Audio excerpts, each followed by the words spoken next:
BJP করার অপরাধে 2 বছর ধরে বন্ধ রেশন। এ ব্যাপারে বিজেপির তোপ নির্লজ্জতম ঘটনা। তৃণমূলের দাবি কোনো টেকনিক্যাল সমস্যা হয়ে থাকতে পারে, আবার ব্যক্তিগত সমস্যাও হয়ে থাকতে পারে, অথবা কোনো সামাজিক সমস্যা হয়ে থাকতে পারে। এদিকে এমন ঘটনায় অভিযোগের তীর শাসক দলের বিরুদ্ধে। এমন ঘটনা ঘটেছে মেদিনীপুর সদর ব্লকের পাঁচকুড়ি এলাকায়। ওই এলাকার বাসিন্দা শম্ভু বাঁকুড়া, ইনি বিজেপি কর্মী। অভিযোগ, ওই বিজেপি কর্মীর পরিবারের 4 সদস্যেরই রেশন কার্ড রয়েছে, কিন্তু রেশন কার্ড থাকা সত্ত্বেও বিধানসভা ভোটের পর থেকে তাদের রেশন বন্ধ করে দেওয়া হয়েছে। ওই বিজেপি কর্মীর আরও অভিযোগ, বারবার করে রেশন ডিলারের কাছে গেলেও তাদের বলা হয় রেশন না দিতে, তাই তাদেরকে রেশন দেওয়া হবে না। বিজেপি করেন বলেই তাদের রেশন বন্ধ করেছে তৃণমূল, এমনই দাবি বিজেপি কর্মী শম্ভু বাঁকুড়ার। যদিও অভিযুক্ত রেশন ডিলার মন্টু দলুইয়ের পাল্টা দাবি, ওই পরিবারের কেউই তার কাছে রেশন তুলতে আসেননি। আমি কাউকেই ফিরিয়ে দিইনি, তার কাছে এলেই রেশন পাবে বলে দাবি তার। ওদিকে বিজেপির জেলা সহসভাপতি শঙ্কর গুছাইত এমন ঘটনায় তোপ দেখেছেন তৃণমূলের উদ্দেশ্যে। বলেন, এটা একটা নির্লজ্জতম ঘটনা। এই পাঁচকুড়ি এলাকায় বিধানসভা ভোটের পর পুলিশকে সঙ্গে নিয়ে খুব খারাপ কাজ করে গেছে তৃণমূল। ওই এলাকায় এখনও 4-5 জনের রেশন বন্ধ করে রাখা হয়েছে। একই সঙ্গে শঙ্কর গুছাইত আরও দাবি করেছেন, এই ঘটনার সঙ্গে যারা জড়িত তাদের পূর্ণাঙ্গ তদন্ত করে গ্রেপ্তার করা হোক। এ ব্যাপারে স্থানীয় তৃণমূল নেতা পশুপতিকরণ অবশ্য সম্পূর্ণ অভিযোগ অস্বীকার করেছেন। তিনি বলেন, কোনো টেকনিক্যাল সমস্যা হয়ে থাকতে পারে, আবার ব্যক্তিগত সমস্যাও হয়ে থাকতে পারে, অথবা কোনো সামাজিক সমস্যাও হয়ে থাকতে পারে। তবে কোনো রাজনৈতিক সমস্যা আছে কিনা সেটা তার পক্ষে বলা সম্ভব নয়। এদিকে বিজেপি করার অপরাধে খোলা আকাশের নিচে দিন কাটাতে হচ্ছে বৈদ্য পরিবারকে।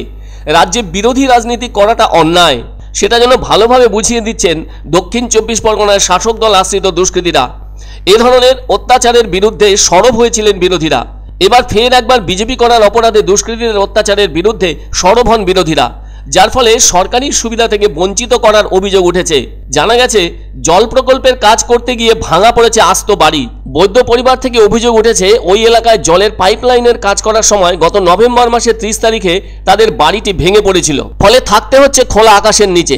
সমস্যার কথা পঞ্চায়েতকে জানালে পঞ্চায়েত থেকে একটি ত্রিপল দেওয়া হয়েছিল। তাদের অভিযোগ, তারা বিজেপি করেন বলে প্রশাসন সহযোগিতা করছে না, এখন তাদের দরকার একটি বাড়ির।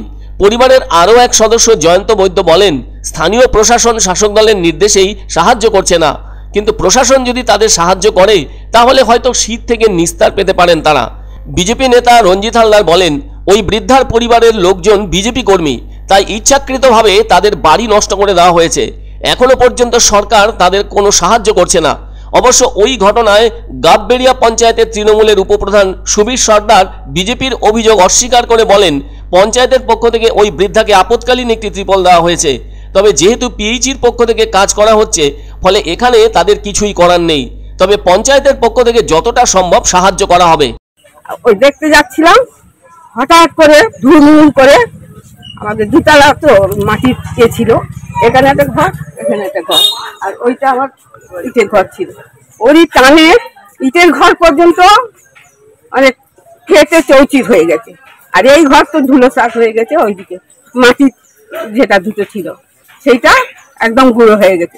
এরকম পিছনে বলছে, লোকের মুখ থেকে শুনছি যে হচ্ছে তুই বিজেপি করিস বলে তোকে আজকের এই কারণে এরকম করছে, তুই যদি টিএমসি করতিস তাহলে হচ্ছে তোর 1 মাসের ভিতর ঘর ঢুকিয়ে দিতাম। তো উনি যেটা অভিযোগ করছে যে বিজেপি করার জন্যই আমাদেরকে দেখছেন, এটা একদম সম্পূর্ণ ভুল বার্তা, এবং এটা একটা রাজনীতির দিকে নিয়ে যাচ্ছে। আমরা কিন্তু কোনো রং দেখিনি, কোনো রাজনীতি দেখিনি, আমরা নিঃস্বার্থভাবে একদম নিজস্বতার মতো। যেটা আশ্বাস দিয়েছিল যে কন্ট্রাক্টর ওদের ক্ষতিপূরণ করবে, কিন্তু আজ পর্যন্ত সেটা ক্ষতিপূরণ করেননি। এই নিয়ে এখানে একটা ঝামেলা হচ্ছে, সেটাও আমার কাছে খবর এসেছে। আমি বিডিও স্যারের কাছে এইটাই আবেদন করবো যে স্যার এটা নিয়ে একটু আপনি ভালোভাবে দেখুন।